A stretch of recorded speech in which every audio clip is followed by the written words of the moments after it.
started taking on the banks and insurance companies kind of in the fall of 2016 during the fight against the Dakota Access pipeline. This corporation, these government entities, these policymakers, really didn't care about the abuses that were taking place in Standing Rock.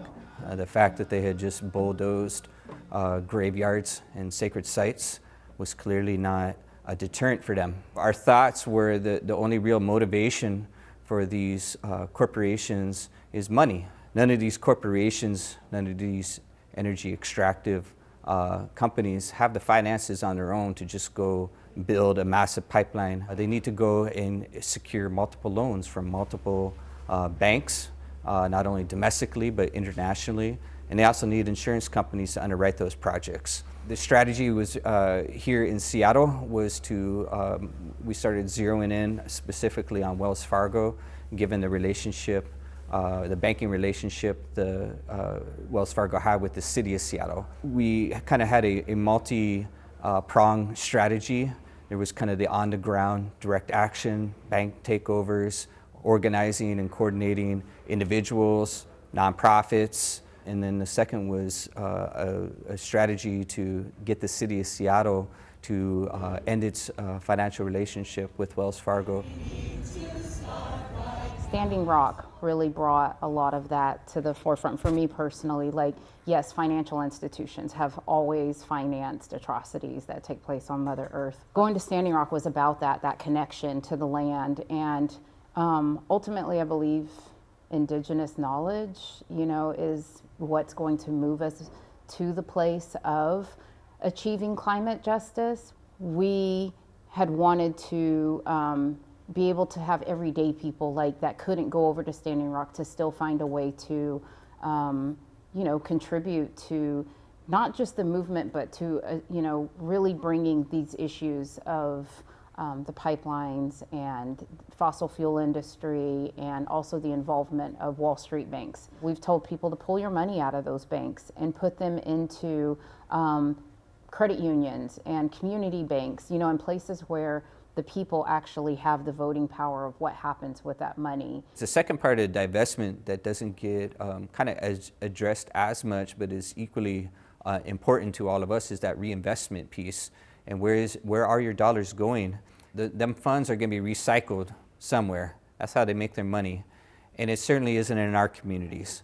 We started Mazaska Talks as we were working on our campaign to get the city of Seattle to pass an ordinance that would prioritize banking contracts with the city for banks who are not invested in fossil fuels, not invested in private prisons, and not invested in immigrant detention centers. And then it just kind of became a point where we should just create like a clearinghouse, a space for folks to turn to where they could see what a draft ordinance looks like.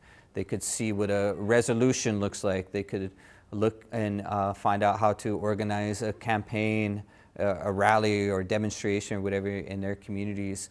There's banks all over the world. And in Europe, other activists had saw what was going on over here and also then wanted to find ways to get involved. Folks over there realized they wanted to bring us over there to talk about that. So we went to bank shareholder meetings and we spoke out in those meetings. And it was also an opportunity to bring in other intersectional issues, such as particularly missing and murdered Indigenous women. These pipelines have man camps that are built along these pathways, and our women live in these desolated areas. There's these acts that take place in those spaces because of the lack of resources, the lack of reporting. Indigenous rights are violated all over the world. So being on an international stage, it gives us a chance again to talk about specifically these issues and why, it's like you can't go into talking about the pipeline without talking about missing and murdered Indigenous women, without talking about, the financial institutions. There's so many intersectional things. And then we went to the UN and spoke to them on a world scale of, the violation of Indigenous rights through these various institutions and their involvement that they have in our communities and on our lands. The simplest thing you could do is to see where your finances are. Who are you banking through? If you've had opportunity, support those who are the most impacted. That's we're all in this together, but some of us are sure suffering a lot more than other communities. Indigenous communities globally have been facing the impacts of the climate crisis. It's an ongoing thing that's been happening. We can even look back further. We talk about our history as Lakota people, and when they went after the buffalo as a part of their strategy to, because they couldn't defeat us militarily, so they wanted to starve us to death. So they went after the buffalo and brought their population from 50 million down to it's like 30 or 40. Everybody has a different role and everybody has a different responsibility. Not everybody is going to be that front lines direct action person who puts their body on the line, but that is a role for somebody. Somebody has that role. Somebody has the role of being the storyteller. Somebody has a role to be the caretaker, the providers. If you were to come out to the No DAPL camps, you would have seen that, playing out. You had people who were the cooks. You had people who were the medics. You had people who were the frontline folks, people who were setting up schools for the children that were brought out, the drummers and singers. And then to also ultimately be okay with taking breaks sometimes, stepping back. Lakota itself translates, what that kind of roughly means, the best translation is to be a good relative. With our young ones, it's obviously for our children, for the hopes that they can have things a little bit better than we had it in terms of a place to live, that we're leaving them a place, a viable, healthy, beautiful place to live and experience. Family is everything in the sense of who are we directly passing this knowledge on to? Who are we sharing a meal with in our home? Who are we, sharing our words at the end of our day and our storytelling with is our family. To know that we're regaining these teachings that we're going to pass on to our family, it's just kind of that re-nurturing of our culture. And those are the things that come from, when we also have conversations about addressing climate change, because if we don't address that, we can't do those very things that connect us to our families. That also includes our non-human relatives.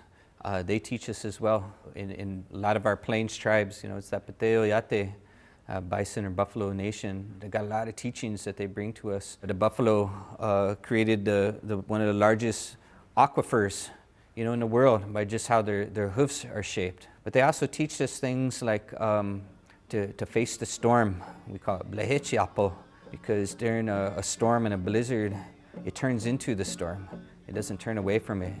It's one of the few that turns into the storm. So if we understand truly that concept, our teaching, Mitakwe Oyasin, we're all related, then we understand that we too are not separate from all of creation. It's just we're the only ones that have strayed from our roles and our responsibilities. We are but one protest out of over 100 today. My message to the financial institutions is simply that I know your bottom line is a profit. Wealth is to us, it's not what wealth is to them. And sooner or later, they're going to find out that their wealth don't really matter if you don't have clean water to drink or clean air to breathe or a planet to live on that doesn't care about how rich or poor you are. It's going to impact us all.